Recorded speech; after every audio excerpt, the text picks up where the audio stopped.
لیکن ظاہر ہے یہ کہیں نیچے سے آنے والا ڈاکومنٹ نہیں ہے کہ وزارت خارجہ نے لکھ دیا. تو میں اس لیے ایوب خان کی مثال دے رہا ہوں کہ جنگ سے پہلے اگر آپ ان کی ساری خط و کتابت اور ان کی ملاقاتوں کا ریکارڈ پڑھیں جو وہ امریکیوں کے ساتھ کر رہے تھے، اور بائی دا وے ان کا زیادہ وقت گزرتا ہے امریکیوں کے ساتھ کمیونیکیشن میں تھا، چونکہ اس وقت دنیا کی عادت یہ تھی کہ سوویت یونین کے خلاف تو ہم ویسے ہی ادار کھائے بیٹھے تھے، تو دنیا ایسے 2 بلاکوں میں تقسیم تھی، تو آپ نے اگر ویسٹ سے بات کرنی ہے تو امریکہ سے ہی ہوتی تھی، اور دوسرے بلاک سے کرنی ہے تو سوویت یونین سے ہی ہوتی تھی، باقی کسی سے بات کرنے کا کوئی فائدہ نہیں. یا بعد میں 62-3 میں جو ہے چائنیز فیکٹر بھی اس میں انٹروڈیوس ہو گیا تھا، ورنہ اس سے پہلے ملک یہی 2 تھے جن سے بات ہوتی تھی. تو ایوب خان جو ہے اس نے ہر دفعہ امریکی سفارتکاروں کو اور امریکی صدر کو یہ یقین دلایا کہ مجھ سے بڑا امن پسند آدمی اس کائنات میں ہے ہی کوئی نہیں. اور جنگ یہ تو بالکل ہی بیوقوفوں کا اور ایڈیٹس کا جو ہے وہ کام ہے. یہ کیسے ہو سکتا ہے کہ میں کسی طرح اپنے کسی پڑوسی کے خلاف کسی جنگ کی بات کروں؟ اگر آپ وہ ایک سنسنی خیز قسم کی داستان ہے 1965 کی، اور اس کی آپ لمحہ با لمحہ رپورٹ پڑھیں کہ 1965 میں ایوب خان کی یہ جو کلیئر قسم کی کمیونیکیشن تھی امریکہ کے ساتھ کہ ہم کسی کے ساتھ کوئی جنگ نہیں چاہتے، آپ صرف یہ مہربانی کریں کہ انڈیا کو کہیں کہ وہ کشمیر ایشو پہ جو ہے ہم سے بات کرے، اور اس کو یا تو وہ جو بھی ان کے پیرامیٹرز تھے ان کے اندر جو ہے وہ حل کرے. اس میں آپ یہ دیکھ کے حیران ہوں گے کہ ایوب خان نے ایون اگست میں بھی ان کا یہی موقف تھا.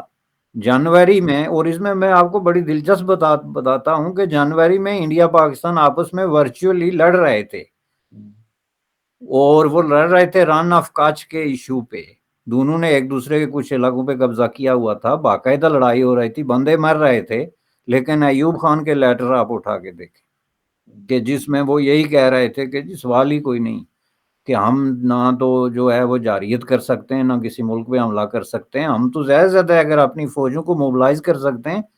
تو وہ ڈیفنس کے لیے ہو سکتی ہے. اس کا آپ خود اٹھا کے دیکھ لیں جو امریکی ڈی کلاسیفائڈ ڈاکومنٹ ہیں کہ جب امریکیوں نے اس پہ انکوائریز کی کہ بھائی وہاں کیا ہو رہا ہے، انڈیا شکایت کر رہا ہے کہ یہ ہمارے علاقے میں گھس گئے ہیں اور مداخلت کر رہے ہیں، تو انہوں نے جواب میں یہ جواب دیا رن آف کچھ کے ایشو پہ. اس کے بعد آپ یہ دیکھیں کہ جب آپریشن جبرالٹر انہوں نے لانچ کیا، انڈیا پاکستان کے درمیان بالکل پرسکون قسم کے تعلقات تھے، کوئی لڑائی نہیں تھی، اور ایوب خان فارمولا پیش کر رہا تھا جوائنٹ ڈیفنس کا. ستم ظریفی میں آپ کو بتاتا ہوں کہ جوائنٹ ڈیفنس ہونا چاہیے انڈیا اور پاکستان کے. امریکی صدور کو یہ بتا رہے تھے کہ اس کے بغیر بر صغیر کا مستقبل ہی خطرے میں ہے، اور یہ جوائنٹ ڈیفنس ہوگا تو ہم دونوں مل کے تو کمیونزم کا جو ہے مقابلہ کریں گے جو ایک بہت بڑا خطرہ ہے اور ہمارے بارڈرز پہ کھڑا ہے. اس میں جب انہوں نے فوجی داخل کیے تو ظاہر ہے انڈیا نے امریکہ سے شکایت کی. اب یہ انڈیا کے بارے میں تو بالکل کلیئر ہے کہ وہ سوویت بلاک یا نان الائن کا حصہ ہونے کے باوجود، جو کہ پنڈت نہرو کی ایک بہت بڑی اچیومنٹ تھی، وہ بھی ہر شکایت جو ہے وہ امریکہ کے آگے ہی لگاتے تھے. یہ میں آپ کو بتا دوں، اب ڈاکومنٹ دیکھ کے مجھے لگا ہے پہلی دفعہ کہ جس طرح پاکستان شکایت لے کے دوڑتا بالکل اسی کے ساتھ ساتھ وہ بھی دوڑتے تھے. تو انہوں نے شکایت یہ لگائی کہ بھائی انہوں نے تو آدمی داخل کر دیے ہماری سرحد کے اندر. تو امریکیوں نے ان سے پوچھا تو انہوں نے کہا سوال ہی نہیں پیدا ہوتا کون سے آدمی، وہ تو مجاہد ہیں، یا اگر کوئی ہیں بھی ادھر سے گئے ہیں تو وہ جو آزاد کشمیر کی انقلابی حکومت ہے اس نے بھیجے ہوں گے. اب وہ آدمی جب سٹاک ہو گئے، نہ انہوں نے مانا ہمارے ہیں، نہ جو ہے وہ انڈیا کی طرف سے کوئی اس کا کام ہوا، تو آگے جا کے انہوں نے دوسرا آپریشن گرانڈ سلام جو ہے وہ لانچ کر دیا ان آدمیوں کو نکالنے کے لیے، جس کے نتیجے میں 6 سپتمبر کو انڈیا نے بارڈر کراس کر کے لاہور پہ حملہ کر دیا. اب اگر آپ وہ جنگ اس کے بارے میں پڑھیں تو وہ شروع ہی ان الفاظوں سے ہوتی ہے کہ 6 سپتمبر کو اچانک بھارت نے جو ہے وہ اچانک کا لفظ اس کو ہائی لائٹ کریں، لاہور پہ حملہ کر دیا اور ہم حیران رہ گئے. یعنی آپ یہ اندازہ لگائیں، میں آپ کو بتا رہا ہوں کہ 1 جنوری سے لے کے رن آف کچھ کی لڑائی سے لے کے یہ سارے مار کھپائی اور یہ کٹائی اور یہ آپریشن، یہ چیزیں آپ دیکھیں وہ سب انہوں نے مائنس کر کے اریز کر دی کہ ایسے تو کوئی واقعہ ہی نہیں ہوا. اصل میں انہوں نے راتوں رات ہم پہ حملہ کر دیا. اور مزے کی بات ہے کہ اس میں جو چین نے کمیونیکے جاری کیا پاکستان کی ریکویسٹ پہ، اس میں بھی پہلا فقرہ یہی ہے کہ ہندوستان نے جارحیت کا ثبوت دیتے ہوئے اچانک 6 سپتمبر کو لاہور پہ حملہ کر دیا۔ یعنی چینیوں نے یہ بھی گوارا نہیں کیا کہ ہم کوئی انٹیلیجنس رپورٹ تو لے لیں، یعنی انہوں نے بھی بالکل اس کو اس طریقے سے شروع کیا۔ تو یہ کیا تھا، اس جنگ کے دوران کے جتنے واقعات میں، اس میں ایوب خان اور ذوالفقار علی بھٹو دونوں یہ کہتے تھے کہ ہم انکنڈیشنل ہر چیز پہ بات کرنے کے لیے تیار ہیں، لیکن اس میں ہماری شرط بس ایک ہے کہ کشمیر میں یا تو رائے شماری کرائی جائے، یا پھر جو ہے وہ ایک اصول طے کر لیا جائے کہ جی چلیں رائے شماری نہیں ہوتی، لیکن اس اصول کے تحت ہم مسئلہ کشمیر حل کریں گے، انٹرنیشنل گارنٹی دی جائے جس میں امریکہ شامل ہو اور یونائٹڈ نیشن اس میں شامل ہو۔ اب یہ کام کو دنیا کا بہت بڑا امن پسند آدمی ہی کر سکتا ہے نا جی۔ اب کشمیر کے بارے میں یہ کہنا کہ یہ حل کرتے ہیں، اس میں تو کوئی جنگ والی بات نہیں ہوئی نا، لیکن جنگ پہ ان کا انکنڈیشنل یہ چیز تھی۔ لیکن دوسری یہ میں کہہ رہا ہوں، عوام کو جو کہتے تھے وہ آپ کے سامنے ہے۔ وہ آپ خواہ میرے ڈھول سپہیا والے گانے سنیں، یا جو ہے پاکستان میں کیا ہو رہا تھا 65 کی جنگ میں، کیا جنون کریٹ کر دیا گیا تھا، فیض احمد فیض جیسے لوگوں کو ریڈیو اسٹیشن پہ بٹھا دیا گیا تھا، یہ ساری چیزیں تو اپنی جگہ، لیکن میں آپ کو حقیقت بتا رہا ہوں کہ اندر سے وہ کیا کہہ رہے تھے۔ اب یہ واحد موقع تھا اور اس پہ بھی ایوب خان جو ہے اس کا 100% سٹینڈ یہ تھا کہ میں لڑائی نہیں کرنا چاہتا، یہ جو لڑائی ہوئی ہے یہ میری مرضی کے بغیر ہوئی ہے۔ البتہ ذوالفقار علی بھٹو کا بہت ہی ہارش قسم کا سٹینڈ تھا، وہ کہتے تھے جی ہم لڑیں گے خالی ہاتھوں سے اور پتھروں سے لڑیں گے، چونکہ امریکہ نے امداد بند کر دی تھی دونوں کی، انڈیا اور پاکستان۔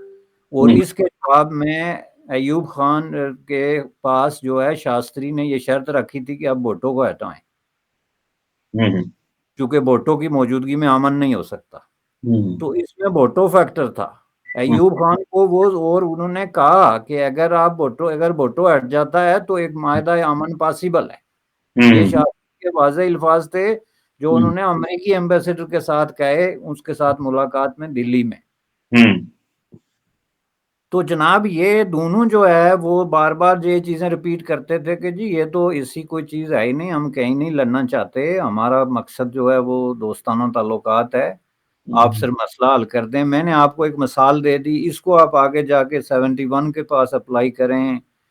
71 کی جنگ پہ یا کارگل کی وار پہ اپلائی کریں کہ ایک طرف آپ کہتے ہیں جی واجپئی صاحب آئیں،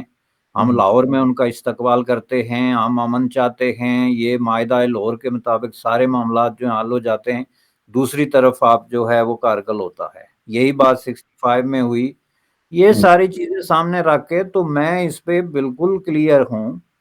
کہ اس طرح کے کوئی ڈاکومنٹ لانے سے کوئی ڈیفینیٹلی اس کے فائدے ہیں اور ہم اسے ویلکم کرتے ہیں، دس از اے ویلکم موو۔ لیکن پاکستان میں پرابلم یہ ہے کہ وہاں پہ ہمیشہ ایک پیکٹ ایسا رہ جاتا ہے کہ جو پھر اس ڈاکومنٹ کو کوئی اہمیت نہیں دیتا، اور یہی کام اس دفعہ بھی ہوگا کہ یہ ڈاکومنٹ عمران خان لے کے آئے گا، لیکن کیا عمران خان کی جو ہے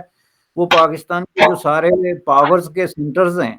ان پہ اس کی اتنی گرفت ہے کہ وہ کوئی اس طرح کی بات، اگر آپ اس طرح کی کوئی بات کر لیتے ہیں تو میں پورے دعوے سے کہتا ہوں کہ پاکستان کے سارے جو پرابلمز ہیں وہ ختم ہو جاتے ہیں، اور پاکستان ترقی کی جو رفتار ہے، جو شاہراہ ہے، اس پہ دوڑنا شروع ہو جائے گا۔ اگر آپ یہ کہیں کہ ہماری پالیسی اکنامک ڈیولپمنٹ ہے، ہم جنگ نہیں چاہتے، آپ ہتھیاروں پہ پیسے نہیں خرچ کرتے، آپ جنگی جنون پیدا کر کے انٹائی انڈیا جو جنون کریٹ نہیں کرتے، آپ ان کے ساتھ تجارت کرتے ہیں، بارڈرز کھول دیتے ہیں اور یہ سارے اقدامات کرتے ہیں، تو ڈیفینیٹلی پاکستان کو ایک بہت بڑا بوسٹ جو ہے، یہ ڈپریشن سے نکلے گا، جو اس وقت کا ڈپریشن ہے اس سے پاکستان نکلے گا، کہ جس کے لیے آپ کو $2 بلین کے لیے نیا بجٹ پیش کرنا پڑتا ہے۔ تو اس میں اس پہ کون بحث کر سکتا ہے کہ اکنامک ڈیولپمنٹ جو ہے وہ پرائورٹی نہیں ہے؟ ڈیفینیٹلی وہ پرائورٹی ہے، لیکن اس میں اہم چیز یہ ہے کہ پیپل جو کہ شیڈو کے اندر رہ کے کام کرتے ہیں ان کو کیسے کنٹرول کریں آپ، یہ اصل سوال ہے۔ سر یہ سوال ظاہری بات ہے، یہ سینٹرل سوال ہے، یہ جو آپ نے کیا ہے، یہ آپ ظاہری بات ہے اس سوال کو اگنور نہیں کر سکتے، اور عمران خان نے کہا ہے کہ جو پاکستان کے جو ظاہر بات ہے عسکری ادارے ہیں وہ بھارت کے حوالے سے ایک انسٹیٹیوشنل میموری رکھتے ہیں اور ان کو بڑا پتہ ہے. لیکن ایک چیز ظاہر بات ہے جس کو ہم بھی سمجھتے ہیں کہ امپورٹنٹ ہے اور میں بھی ایک نئے لینس سے دیکھ رہا ہوں. جو جو انکلوژن ہے اس کا معید یوسف کا، کیونکہ یہ نیشنل سیکیورٹی ڈاکومنٹ وہ لے کے آ رہا ہے اور نیشنل اس کو ظاہر بات ہے معید یوسف کو جو آشیرواد ہے یا معید یوسف کو جو ان کو لایا گیا ہے وہ عسکری اداروں کی مرضی سے لایا گیا ہے کہ وہ کیا کرتے ہیں، وہ کس طرح کا پلان کرتے ہیں. اور سننے میں تو یہی آتا ہے، جو پتہ بھی یہ چلتا ہے کہ دو ہی کام تھے ان کے مین کرنے، ایک تو انڈیا کے حوالے سے چیزیں ٹھیک کرنی تھی اور ایک امریکہ کے حوالے سے، کیونکہ وہ خود امریکہ میں بڑا رہے ہیں اور وہ سارا کچھ. اب یہ جو ڈاکومنٹ ہے اس میں سننے میں آ رہا ہے کسی آفیشل نے یہ کہا ہے اور اس کو پریس نے بھی کور کیا ہے کہ یہ کہا جا رہا ہے کہ جی کہ ہم انڈیا کے ساتھ موو آن کرنا چاہتے ہیں ڈسپائٹ دا فیکٹ کہ کشمیر ایک ایشو ہے. ہم کشمیر ایشو کے علاوہ جو ہے وہ کاروبار کرنا چاہتے ہیں، ٹریڈ کرنا چاہتے ہیں. ہم آپ کو پتہ ہے پہلے کی سچویشن یہ تھی کہ ماضی میں ہم کہتے تھے کہ انڈیا کہتا تھا کاروبار کرو اور یا ٹریڈ باقی چیزیں کرتے ہیں، ہم کہتے نہیں پہلے کشمیر کرو. پھر ایک پوائنٹ آیا کہ ہم نے کہنا شروع کر دیا جناب کہ آؤ کاروبار کریں، انہوں نے کہا نہیں پہلے آپ جو ہے وہ دہشت گردی کا مسئلہ ہے، آپ وہ سپانسر کر رہے ہیں، یہ کر رہے ہیں، وہ کر رہے ہیں، اور وہ سوال اٹھتا تھا. ابھی ظاہری بات ہے یہ ایک فیز انڈیا نے بھی دیکھا ہے بہت دیر اور ایک فیز ہم نے بھی دیکھا ہے. ابھی تو خیر سٹینڈ سٹل ہے، عمران خان صاحب ٹویٹس کرتے رہتے ہیں، بڑا بولتے رہتے ہیں، لیکن نریندر مودی صاحب جواب نہیں دیتے، جو میں اکثر سمجھنا بھی چاہتا ہوں کہ وہ کیا اس سے اخذ کرنا چاہتے ہیں. بٹ اینی ہو وہ ایک بات کی بات ہے، اس کے اوپر میں نے کچھ شوز بھی کیا اپنے یوٹیوب پہ. لیکن سر یہ جو ابھی بات آپ سے میں پوچھنا چاہ رہا ہوں وہ یہ ہے کہ یہ جو معید یوسف یہ کہہ رہے ہیں یا یہ نیشنل سیکورٹی ڈاکومنٹ یہ کہہ رہا ہے، چلے وہ ماضی والی بات تو ٹھیک ہوگی جس کو آپ نے ایکسپلین کیا ہاسٹیلٹی کے کہ ہم نیبرز کے ساتھ تعلقات رکھنا چاہتے ہیں، لیکن یہ پوائنٹ کہ پاکستان انڈیا کے ساتھ تعلقات کو امپروو کرنا چاہتا ہے، اکنامک ڈپلومیسی، کشمیر بے شک پڑا رہے، ہم اس مسئلے کو نہیں کہتے پہلے حل کرو، ہم کہتے ہیں پہلے آؤ کاروبار کرو، ٹریڈ کرو اور باقی چیزیں کرتے باقی چیزیں. آپ اس کو شفٹ سمجھتے ہیں کہ یس یہ بھی سمجھتے ہیں کہ یہ بھی بس ایک اسی طرح ہی رہے گا؟ آپ اس اینگل کو پوائنٹ کو کیسے دیکھتے ہیں؟ کیونکہ نارملی تو پاکستان سے اس طرح کی بات پچھلے کافی عرصے سے نہیں ہو رہی، گو کہ پاکستان بھارت سے بات تو کرنا چاہ رہا ہے، ہمیں سمجھ بھی نہیں آ رہی کیونکہ بھارت ہمیں سپیس نہیں دے رہا فرینکلی اسپیکنگ بات کرنے کی، اور وہ کچھ طرح کا ماحول بھی پیدا نہیں کر رہے، اور ہم بھی پھر ظاہری بات ہے پھر لگے ہوئے ہیں کہ نہیں اسامی تسی نہیں تھے اسی بھی نہیں بات کرنا چاہتے. لیکن یہ ظاہری بات ہے نیشنل سیکورٹی ڈاکومنٹ بڑا سیریس ڈاکومنٹ ہے جو کہ 2022 سے 2026 تک ہے، 5 سال کے لیے وہ کہہ رہے ہیں. تو ہاؤ ڈو یو سی دس کہ کیا واقعی پاکستان موو آن کرنا چاہتا ہے کیونکہ ہمارے اکانومی کے بڑے مسئلے ہیں؟ بلکہ ساتھ میں بتا دوں کہ جیسے شاہ محمود قریشی ابھی رومانیہ اور اسپین کا وزٹ کر کے آئے ہیں، تو جو ان کی جو سینٹرل جو ڈسکشن تھی وہ کشمیر پہ نہیں تھی، وہ جی ایس پی پلس پہ تھی، وہ ایف اے ٹی ایف پہ تھی، وہ ٹریڈ پہ تھی، وہ ان چیزوں پہ وہ کر رہے تھے بات، اور افغانستان پہ کر رہے تھے. And there was no mention of India اور کشمیر ان ہز ٹویٹس میں یا جو پریس ریلیز آتی ہیں اس میں، تو جس سے پتا چلتا تھا کہ اس طرح کی چیزیں ہلکا پھلکا انہوں نے کشمیر کا میں نے چیک کیا بعد میں تھوڑا بہت کیا لیکن کہیں بھی تھا نہیں. تو آپ اس کو کیسے دیکھیں گے سر؟ نہیں دیکھیں اس کے دو پہلو ہیں، ایک تو یہ ڈیفینیٹلی ایک شفٹ ہے، بالکل ہے، اس کو شفٹ نہ کہنا زیادتی ہے، اور ایک پازیٹیو انیشیٹو ہے، خواہ یہ امپلیمنٹ نہ ہو. اور اس میں یہ دیکھنا باقی ہے کہ اس ڈاکومنٹ کے پیچھے کون کون لوگ کھڑے ہیں، کیا اس کے پیچھے جو پاورفل لابیز ہیں وہ کھڑی ہیں اور وہ اس کو آن کرتی ہیں. اگر وہ اس کو آن کرتی ہیں تو میں سمجھتا ہوں کہ یہ عمران خان کی حکومت کا پاکستان کے فیوچر کے حوالے سے پہلا بڑا ڈاکومنٹ ہوگا یا پہلا بڑا قدم ہوگا جس کے کوئی پازیٹیو امپلیکیشنز ہیں اور جس کے عام آدمی کی زندگی پہ کوئی اثر پڑ سکتا ہے. جہاں تک شفٹ کی بات ہے جناب، وہ پہلے میں نے ماضی کی مثال اس لیے دی تھی کہ دیکھیں جو آپ کی 65 کی وار تھی، میں اس کی دوسری مثال آپ کو دیتا ہوں، اس میں لال بہادر شاستری کی واحد شرط یہ تھی جنگ بندی کی کہ انٹرنیشنل کمیونٹی انڈیا کو یہ نہیں کہے گی کہ آپ مسئلہ کشمیر حل کریں. اگر آپ یہ مان دیتے ہیں اور ہمیں دباؤ نہیں ڈالتے تو میں ابھی جنگ بند کر دیتا ہوں. یہ 16 دسمبر 1965 کی بات ہے جو خط لکھا شاستری نے جو ہے یونائٹڈ اسٹیٹ آف امریکہ کو. اور دوسری طرف پاکستان کی سب سے پہلی اور آخری شرط جو ذوالفقار علی بھٹو اور ایوب خان کی تھی کہ کشمیر پہ اگر بات نہیں ہوتی تو ہم کبھی جنگ بندی ختم نہیں کریں گے، اور اسی بات پہ بھٹو صاحب نے کہا تھا کہ ہم پتھروں سے اور خالی ہاتھوں سے لڑیں گے۔ لیکن آپ یہ دیکھیں کہ جب ان کو کہا گیا کہ آپ تھوڑا سا ریئلٹی ایکسپٹ کریں اور اپنے ارد گرد کے حالات دیکھیں، تو آپ دیکھیں 16 کی میں بات کر رہا ہوں، تو 10 دن میں 22 جو ہے سپتمبر کو انہوں نے جنگ بندی کا اعلان کر دیا، جس میں کشمیر کا کوئی ذکر ان معنوں میں بالکل اسی طرح تھا جیسے آپ یہاں کہہ رہے ہیں، اسپین یا بلغاریہ میں کہاں آپ کہہ رہے ہیں، رومانیہ میں کیا انہوں نے، اس میں محض ایک ریفرنس تھا۔ یا بھٹو صاحب نے تقریر کر دی تھی یونائٹڈ نیشن کی کہ ہم یونائٹڈ نیشن کو آخری موقع دیتے ہیں، یعنی جنگ بندی قبول کرنے کے بعد جو کہ انکنڈیشنل تھی، تو تقریر میں کہہ دیا کہ اگر یو این جو ہے وہ کشمیر حل نہیں کراتا مسئلہ تو ہم جو ہے وہ یو این کی ممبرشپ سے نکل جائیں گے۔ یہ اس طرح کی ایک سٹیٹ مین کی دھمکی آپ دیکھ لیں۔ اس کے بعد آپ تاشکند میں بیٹھ کے جو ڈاکومنٹ لکھتے ہیں اس میں کیا لکھا تھا؟ اس میں تو آپ نے کشمیر سے سرنڈر کر دیا تھا۔ اس میں ایک سائڈ پہ یا فٹ نوٹ کے طور پہ یہ لکھ دینا کہ ٹھیک ہے جی ہم تمام معاملات میں انکلوڈنگ کشمیر ہندوستان کے ساتھ پرامن طریقے سے بات کریں گے، تو وہ ایک شفٹ تھی 71 میں۔ اس کے بعد تو کشمیر آپ یہ دیکھیں کہ ڈسکس ہی نہیں ہوا نا، 40 سال تک 50 سال تک ووٹ آف وہ رہا، لیکن اس میں جو دو چیزیں تھی، ایک معاہدہ تاشکند اور اس کے بعد معاہدہ شملہ، یہ دونوں موقعوں پہ پاکستان نے لکھ کے دے دیا تھا کہ کشمیر پہ ہماری اپروچ بدل گئی ہے۔ So this is not something new. تیسری دفعہ عمران خان نے بغیر لکھے یہ کلیئر کیا 5 اگست 2019 کو کہ کشمیر پہ ہماری اپروچ جو ہے وہ بدل گئی ہے، یعنی جس کا مطلب یہ ہے کہ کشمیر کو لے کر پاکستان میں جو جنون تھا اور جو اینٹائی انڈیا جو ہے ایک ہم جو ہے ہوا کریٹ کرتے تھے وہ اب نہیں کریں گے، اور انہوں نے ذاتی طور پہ لوگوں کو منع کیا، اپنی پارٹی کے لوگوں کو، کہ آپ جو ہے وہ آزاد کشمیر میں جلوس مت نکالیں یا سرحدوں کی طرف مارچ مت کریں، جو کہ ایک آپ یوں سمجھ لیں کہ شفٹ ہے آپ کی جو ہے وہ 70 سالہ پالیسی میں ہر روز جلوس نکالتے ہیں آپ، کبھی اسلام آباد میں انڈین ایمبیسی کے سامنے اور کبھی یو این آبزرور کے سامنے، ہر روز ایک جلوس نکلواتے ہیں جس پہ سرکاری فنڈ خرچ ہوتا رہا اور ایجنسیوں کے پیسے لگتے رہے۔ تو اچانک 2019 کا ارتھ شیکنگ واقعہ ہوا تو آپ کو سانپ سونگ گیا کہ نہ آپ کو جو ہے وہ جلوس نکال سکتے ہیں، نہ مذمتی بیان جاری کر سکتے ہیں۔ تو یہ شفٹ ہی تھی، اس شفٹ کو اب انہوں نے ڈاکومنٹ کیا ہے اور یہ جرت کا ثبوت دیا ہے کہ ہم کشمیر پہ سرنڈر کر چکے ہیں، اس سے ہاتھ دھو چکے ہیں، تو اب ہمیں ہوش کے ناخن لینے چاہیے۔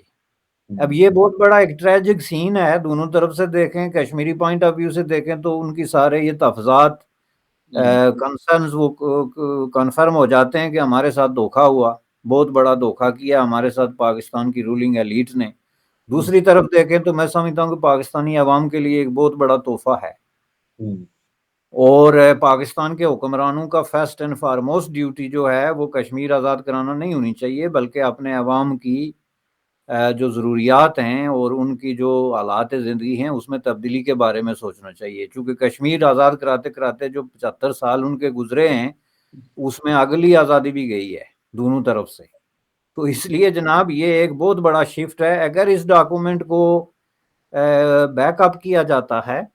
اور پاکستان کی جو پاورفل اسٹیبلشمنٹ ہے وہ اس کے پیچھے کھڑی ہے، سول اینڈ ملٹری بیوروکریسی اس کے پیچھے کھڑی ہے، تو میں سمجھتا ہوں کہ اس سے بر صغیر کا مقدر بدل سکتا ہے۔ بالکل ٹھیک کہہ رہے ہیں سر، اس سے بر صغیر کا مقدر بدل سکتا ہے اور بہت تبدیلیاں آ سکتی ہیں۔ لیٹ سی، ظاہری بات ہے آپ نے سر بڑے ہسٹوریکل فیکٹس اور ماضی کے لیڈرز کو کے ڈفرینٹ واقعات اور سٹوری جو ہمارے ساتھ شیئر کی ہے کہ کس طرح ماضی میں بھی بہت سارے جو یہ اس میں 1 منٹ میں کلیئر کر لوں چونکہ بہت کنفیوژن ہو جائے گا۔ جو ایوب خان کی سٹوری کو میں نے اتنی تفصیل سے کیوں کیا کہ ایوب خان ایک طرف تو کہتے کہ انڈیا پاکستان جوائنٹ ڈیفنس، اور دوسری طرف انہوں نے گوریلے داخل کر دیے تھے۔ میں اس بات کے لیے میں نے یہ مثال دی کہ ایسا نہ ہو کہ ادھر یہ ہمیں ڈاکومنٹ دکھا رہے ہوں کہ جناب ہمارا جو ہے وہ پالیسی بدل گئی ہے، اور اندر سے لوگ گزشتہ 6 مہینے سے میں سن رہا ہوں کہ وہاں پہ جو 14 آدمی مارے گئے ہیں گزشتہ اس سال، کشمیر کے اندر، ان میں سے 7 جو ہیں وہ آزاد کشمیری ہیں۔ دیکھیں، ایک میری اپنی ذاتی رائے اس میں بیرسٹر صاحب یہ ہے کہ ایک بہت بڑی لاٹ جو ہے وہ موٹیویٹ ہو چکی ہوئی ہے، وہ شہید بھی ہونا چاہتے ہیں اور وہ سمجھتے ہیں کہ جی ماضی میں جو ہوا وہ چل رہا تھا، لیکن میرا خیال ہے کہ جو عمران خان نے کہا تھا مجھے، اور جو آپ نے بھی تھوڑا ذکر کیا ہے کہ مارچ نہ کیا جائے کشمیر میں اب، یا اس طرح کی جو چیزیں ہوئی، جو عمران خان نے بھی کہا کہ اگر کوئی پاکستانی کشمیر میں جا کے جہاد کرے گا تو وہ پاکستان کا دوست نہیں، وہ دشمن ہوگا۔ تو میں سمجھتا ہوں کہ یہ بڑی امپورٹنٹ ڈیولپمنٹس ہیں۔ باقی پھر ماضی تو ماضی ہے سر، اس کو جی وہ ہم اگنور نہیں کر سکتے۔ جو حقیقت ہے، وہ جو ڈاکومنٹس آ چکے ہیں، جو ہسٹری لکھی گئی ہے، اور ظاہری بات ہے بھارت اور پاکستان نے اپنی مرضی کی ہسٹری لکھی ہے، ہم نے بھی اپنی مرضی کی لکھی ہے، انہوں نے بھی ہسٹری لکھی ہے۔ بہرحال اینی ہاؤ، یہ ایک ڈیولپنگ سچویشن تو ہے، لیکن آپ نے بالکل صحیح کہا کہ اگر اس ڈاکومنٹ کو پاورفل حلقے سپورٹ کریں اور اس کے پیچھے کھڑے ہوں تو ظاہری بات ہے یہ بہت بڑی تبدیلی ہے اور اس کو ویلکم بھی کیا جانا چاہیے۔ لیکن اس کو صرف یہ نہ ہو کہ یہ صرف ڈاکومنٹ ہی ہو، اس میں اس کے اندر اسپرٹ بھی ہونی چاہیے، تاکہ ہمیں یہ یقین رہے کہ ہماری حکومت صرف باتیں نہیں کرتی، ایکچولی عمل بھی کیا جاتا ہے، اور باقی جو تمام ادارے ہیں اور جو پاورفل حلقے ہیں وہ بھی اس کو سپورٹ کر رہے ہیں۔ Thank you very much barrister Hamid Bashani sahab, sir, اس کو انرتھ کرنے کے لیے، ساری اسٹوری کو ہمارے ساتھ ایکسپلین کرنے کے لیے، اور ہمیں جو نیو نیشنل سیکورٹی پالیسی ہے اس کا جو انڈین کمپوننٹ ہے یا کشمیر کمپوننٹ کو سمجھانے میں۔ Thank you very much sir. Thank you جی Chiman sahab, thank you very much. Thank you.